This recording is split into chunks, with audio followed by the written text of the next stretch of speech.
médium de la photographie, c'est juste une excuse pour être connecté plus avec l'humain. Raconter des histoires, ça me permet d'aller dans des endroits où j'aurais pas pu aller tout seul s'il n'y avait pas cette démarche photographique, cette démarche documentaire. Et quelque part, c'est pour me connecter avec moi-même, connecter avec les autres et me sentir utile dans mon environnement. Et l'humain est central dans cette démarche. J'en avais un peu marre de ma vie de chef de projet dans le bâtiment. Et je décide de tout quitter, de tout vendre et prendre un aller simple vers l'Asie du Sud-Est, avec 100 dates de retour.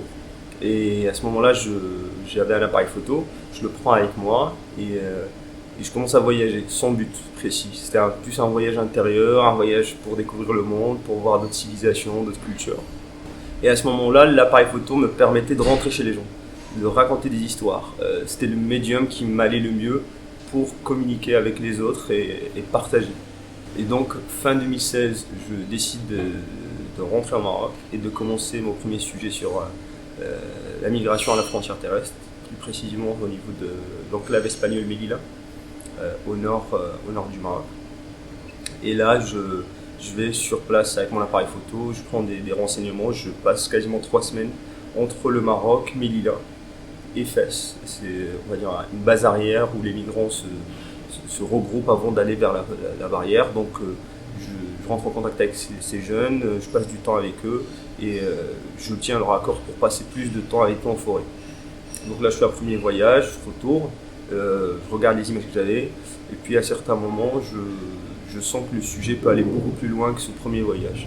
Donc je décide de revenir en 2017, beaucoup plus longtemps. Là je vis avec eux pendant à chaque fois 1 semaine à 10 jours sur place. Et là je suis totalement accepté.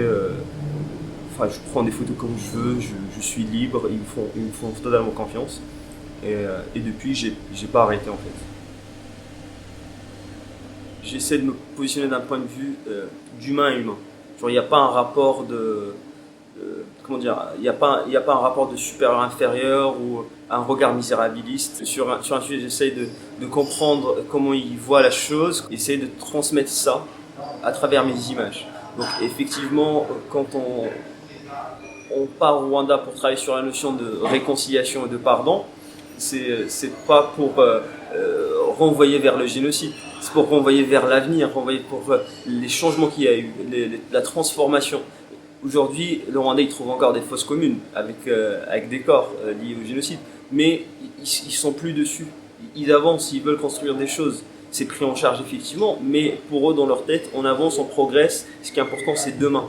Et chacun veut être acteur de cette transformation, de ce changement. Je fais des images documentaires directes, mais j'essaie toujours de trouver cette subtilité qui va raconter qui va servir aussi l'histoire globale. Donc quand on voit l'image éventuellement, on peut s'apercevoir juste qu'il y a 2 jeunes sur un terrain avec le décor de ce quartier Nyamirambo. Mais justement, comme tu disais, le rapport entre les jeunes, le regard, un qui est assis, un qui le regarde dessus, il y a un échange, il y a une compassion, il y a tout. Après, on peut le sentir ou pas, mais à première vue, on voit juste une image de 2 jeunes sur un terrain, mais après, ça sert aussi le sujet dans le sens qu'il y a une relation qui est en train de s'établir, un pont. D'ailleurs, on ne parle plus de Tutsi et d'Hutu maintenant, on parle de Rwandais. C'est en s'immergeant dans un univers qui n'est pas le nôtre, avec le temps qu'on trouve sa juste place, la juste distance. Si par exemple je viens pendant 2-3 jours, je ne peux pas réaliser les images que j'ai eues. Donc c'est le fait de prendre le temps, d'observer ce qui se passe, de comprendre l'organisation interne de l'environnement, de comprendre le contexte, de le sentir. On photographie différemment. Ça rend les choses beaucoup plus simples pour soi quand on est sensible à certaines choses. Et donc le fait d'intégrer un environnement nouveau et de le ressentir avec ses émotions, c'est accepter de faire partie de cet environnement et trouver la juste distance pour le photographier.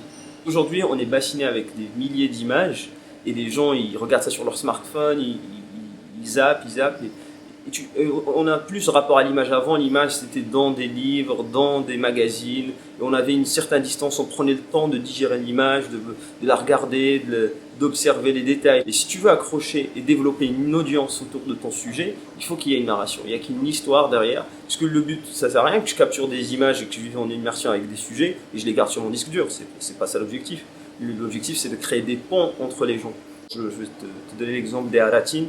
C'est la caste qui subit l'esclavage traditionnel encore aujourd'hui en Mauritanie en 2019. Donc aujourd'hui, quand tu habites Paris, Londres ou New York, peut-être tu n'es pas au courant qu'il y a des gens qui subissent encore l'esclavage. Peut-être tu es activiste pour la cause d'esclavage dans ton pays ou autre des discriminations, mais tu ne sais pas qu'il y a de l'esclavage traditionnel qui existe encore. C'est l'un des sujets où je me suis beaucoup questionné sur mon rôle de photographe et qu'est-ce que je dois faire après. À quel moment mon rôle de photographe documentaire s'arrête? Est-ce que je dois prendre ce combat personnellement et que je le pousse plus loin? Est-ce que le fait juste d'avoir informé sur la situation c'était assez? Est-ce que c'est quoi? Et je me suis beaucoup posé la question sur ce sujet-là en l'occurrence.